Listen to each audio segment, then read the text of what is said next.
Donc moi c'est Sophie, j'habite en France, je suis professeure de japonais depuis 2013 et j'ai lancé un blog sur l'apprentissage du japonais pour aider les personnes qui veulent se lancer dans la langue japonaise mais qui n'ont pas forcément de base ou bien qui cherchent tout simplement à s'améliorer. J'ai un blog, une chaîne YouTube et depuis début 2020 j'ai aussi une formation en ligne de japonais. Alors justement Sophie, tu fais des vidéos sur YouTube, tu as une chaîne YouTube qui fonctionne plutôt bien, tu as à l'heure à laquelle on enregistre cette vidéo plus de 2160 abonnés et tu continues à publier régulièrement. Certaines légendes japonaises racontent qu'on aurait découvert ces sources thermales en observant des animaux blessés s'y soigner et s'y reposer. D'ailleurs, les macaques de Jigokudani, la vallée de l'enfer au Japon, ont l'air de beaucoup les apprécier. Et si vous preniez quelques minutes pour vous, juste le temps de cette vidéo, suivez-moi, je vous emmène au Japon direction les onsen. Alors justement, quel était le problème auquel tu étais confronté par rapport au montage de ces vidéos YouTube? Comment tu faisais avant, quoi? Ouais, Comment tu faisais avant pour monter tes vidéos? Comment je faisais? Eh ben vraiment comme je pouvais, c'est-à-dire difficilement, parce que j'avais aucune connaissance technique en termes de montage vidéo. Les premières vidéos que j'ai lancées, c'était il y a plus de 3 ans et c'était vraiment voilà, faites un petit peu comme je pouvais. C'était plus l'envie de partager qui primait sur la technique, mais bon, je me suis lancée quand même. Salut tout le monde, c'est Sophie, bienvenue dans cette deuxième vidéo. Si vous n'avez pas encore vu la première, je vous conseille de cliquer ici. Et puis à force de regarder comme ça des petits tutos à droite à gauche, j'ai fini par comprendre les bases du montage, comment faire quelque chose qui soit agréable à regarder. Finalement, je me suis tournée sur ta formation parce que je trouvais que je perdais énormément de temps. Ça me frustrait de me dire mais je pense que je peux optimiser mes montages, je vois pas comment. Donc voilà, c'est pour ça que je me suis intéressée à ton travail et à ta formation. Super, mais alors donc ça veut dire qu'en fait, il y a 2 choses qui t'ont amené à suivre cette formation. La première, si j'ai bien compris, c'était que ça te prenait beaucoup de temps de faire tes montages vidéo et tu cherchais à optimiser ton temps. Et la deuxième, c'est que tu voulais essayer d'avoir des vidéos YouTube qui soient dynamiques, enfin utiliser les codes YouTube pour tes montages. Est-ce que c'est bien ça? Oui, c'est principalement ça parce que bon, en 2-3 ans, là, j'ai quand même compris comment voilà, faire des cuts, mettre un petit peu ça en forme, mais ça restait assez plat. Alors, j'avais quand même des bons retours par rapport au contenu, mais je me suis dit, sur la forme, je pense que je peux faire mieux. Et puis, donner vraiment l'envie aux personnes qui me regardent d'apprendre le japonais, de continuer leur apprentissage et surtout, de mon côté, ne plus perdre autant de temps sur chaque montage vidéo. Ouais, c'est ces 2 aspects-là. Super. Et c'est vrai que par rapport à ce que tu dis dans l'apprentissage, il y a un truc qui est important et qui est vraiment un levier puissant dans la vidéo, c'est qu'on peut vraiment améliorer notre pédagogie grâce au montage, grâce aux inserts d'images, d'illustrations notamment, par rapport au titre aussi, pour essayer de bien séquencer les différentes parties. Et donc toi, est-ce que c'est quelque chose, après avoir suivi la formation, tu t'es dit, tiens, ma pédagogie, je vais aussi l'améliorer grâce à ça? Oui, clairement. Et puis ça se ressent aussi dans la qualité de ma formation en ligne parce que les premières vidéos, les premiers cours, j'avais pas encore suivi ta formation, donc bon, c'est quand même regardable, c'est largement suffisant. Mais au fur et à mesure, et bien maintenant que mes cours, je les crée aussi grâce à tout ce que j'ai pu apprendre, les cours aussi sont de meilleure qualité. Ouais. Je trouve que, en tout cas, c'est beaucoup plus agréable à regarder. Est-ce que tu as hésité avant de t'inscrire à la formation montage vidéo YouTube gagnant? Je pense comme toutes les inscriptions dans des formations, on hésite quand même un petit peu. On se dit bon, est-ce que déjà je m'accorde le temps de regarder et de suivre cette formation? Est-ce que j'ai envie aussi de dépenser mon argent là-dedans, hein? C'est normal, c'est un achat. Et j'ai un petit peu hésité, puis finalement je me suis dit oh, honnêtement, si ça peut m'économiser de nombreuses heures derrière et des frustrations, parce que ça se compte aussi. Ouais, c'est pour ça que je me suis inscrite. C'est vraiment pour essayer d'optimiser au maximum mon temps et puis de gagner aussi en qualité de vidéo. Super. Alors, est-ce que tu es contente d'avoir franchi le pas aujourd'hui? Oui, surtout au niveau vraiment de gestion de temps principalement. Toutes les astuces que tu nous donnes dans le module 1, quand j'ai découvert ça, je me suis dit mais ça paraît évident, mais il faut le savoir. Parce que quand on le sait pas, on peut pas l'inventer. Et moi, voilà, pendant 2 bonnes années, je faisais mes petites bidouilles comme ça, à refaire chaque action pour chaque vidéo. Et je me dis mais le temps que j'ai perdu à faire ça. Alors que c'est tout bête, mais une fois qu'on l'a mis en place, vraiment ça économise et du temps et ça économise en termes de frustration, quoi. Génial. Alors, quand tu dis économiser du temps, c'est vrai que quand on est youtubeur, ben, on essaye en tout cas de publier régulièrement du contenu. C'est vrai qu'on publie un peu, enfin, il y a en tout cas des tâches qui sont répétitives, qu'on peut essayer d'automatiser un maximum, en tout cas de réduire. Et toi, est-ce que justement, ça t'a permis de tenir la cadence? Parce que c'est vrai que je vois beaucoup de youtubeurs qui me disent, moi, j'arrive pas à tenir la cadence d'une vidéo ou deux par semaine. Parce que le montage me prend trop de temps. Et c'est vrai qu'une fois qu'on automatise un peu certaines tâches, on arrive à tenir la cadence. Est-ce que toi, ça t'a permis de tenir le cap, justement, sans péter un câble? Oui, clairement, parce que surtout en août de l'année dernière où je me suis lancée dans un défi 30 vidéos en 30 jours, et j'avais pas toutes ces astuces et je me revois encore me coucher à minuit, 1h du matin pour pouvoir terminer la vidéo du lendemain. Honnêtement, si j'avais pu optimiser tout ça, je pense que ça m'aurait économisé quelques nuits, quelques heures de sommeil. Et oui, à l'heure actuelle, clairement, ça m'aide à pouvoir garder la cadence de 1 à 2 vidéos par semaine si c'est des petites vidéos. Sans ça, je pense que j'en ferais moins. Ouais.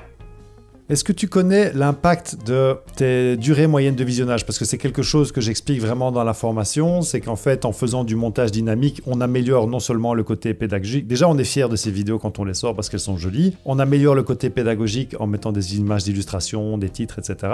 Mais aussi, on stimule l'œil du spectateur, tu vois, en justement essayant parce que le problème des youtubeurs, c'est qu'on n'a qu'une seule caméra pour se filmer, donc on utilise un petit peu des astuces pour rendre ce montage dynamique et du coup essayer d'augmenter les durées moyennes de visionnage. Alors, est-ce que tu as déjà eu l'occasion de te plonger un peu dans tes statistiques et regarder si les vidéos avec des montages dynamiques ont augmenté tes durées moyennes de visionnage? Alors, comme moi, ça fait seulement 4 mois que je me suis inscrite à ta formation, j'ai sorti une douzaine de vidéos vraiment dans lesquelles j'ai appliqué tes conseils. Il y en a quelques-unes qui sont un petit peu à part. Sur ces vidéos-là, j'ai des chiffres à te donner. Après, j'ai pas forcément comparé avec toutes mes autres vidéos qui sont beaucoup plus anciennes. Mais là, en tout cas, sur ces vidéos-là, je suis à 37% de visionnage, une moyenne de 5 minutes 12 à peu près. Donc c'est pas mal, je pense. Tu me diras. Oui, c'est très bien. C'est très bien. Ouais. Dès que tu es au-dessus des 30%, c'est très bien. Ouais, ok. Bon, bah c'est cool. Donc c'est super, ouais. Alors oui, justement, donc il y a les durées moyennes de visionnage. Est-ce que tu as senti plus d'engagement par rapport à ton audience? Est-ce que les gens réagissent mieux ou commentent plus ou enfin voilà, est-ce qu'il y a plus d'engagement? Ouais, alors je sais pas dans quelle mesure c'est lié avec tout ce que j'ai pu apprendre dans la formation, mais clairement, d'un point de vue global, j'ai beaucoup plus d'abonnés, de commentaires, de likes, de partages, de tout ce qu'on veut. Là, je sens que vraiment la chaîne, elle est en train de décoller gentiment, donc c'est chouette. Après, j'ai eu des bons retours quand même, vraiment pour la qualité du montage, que c'est plus dynamique, plus sympa, les petits panneaux, tout ça qui font envie, donc ouais, j'ai eu des bons retours là-dessus.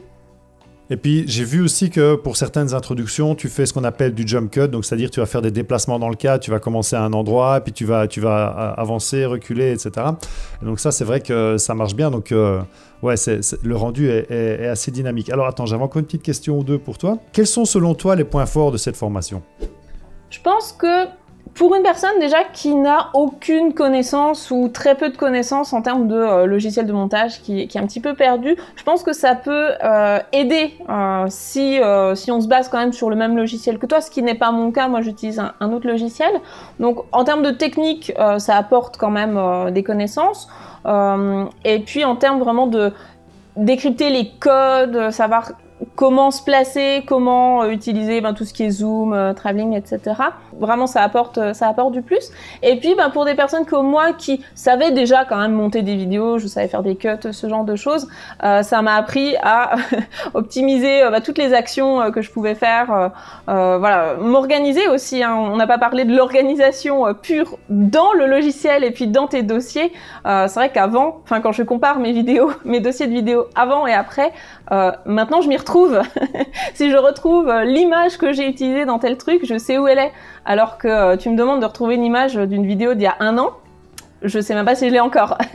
Et ça m'a déjà posé problème. Donc ouais, en termes d'organisation, de logistique, moi ça m'a apporté du plus. Et puis pour une personne qui connaîtrait pas le montage, je pense que ça peut aussi aider là-dessus, ouais. Ok, super. Et alors, justement, tu précisais que tu n'utilises pas le logiciel Premiere Pro pour tes montages. La formation est basée sur le logiciel Premiere Pro. Est-ce que ça t'a quand même permis d'adapter les conseils pour le montage que tu utilises. Je ne sais pas lequel c'est. Moi, j'utilise DaVinci Resolve, donc, qui est un logiciel gratuit et qui me convient super bien. Comme je me suis habituée à celui-là, je n'ai pas spécialement envie de changer. À 95%, j'ai retrouvé tout ce que tu nous enseignes, je l'ai retrouvé dans mon logiciel. Après, il y a quelques petites choses en termes de soit de son, soit de luminosité de l'image, tout ça. Bon, c'est pas des choses dans lesquelles je me suis encore trop plongée parce que voilà, j'en avais pas l'utilité sur le moment, mais globalement on s'y retrouve, hein, franchement. Super. Et alors, qu'est-ce qui se serait passé, Sophie, si tu ne t'étais pas inscrite à cette formation sur le montage vidéo?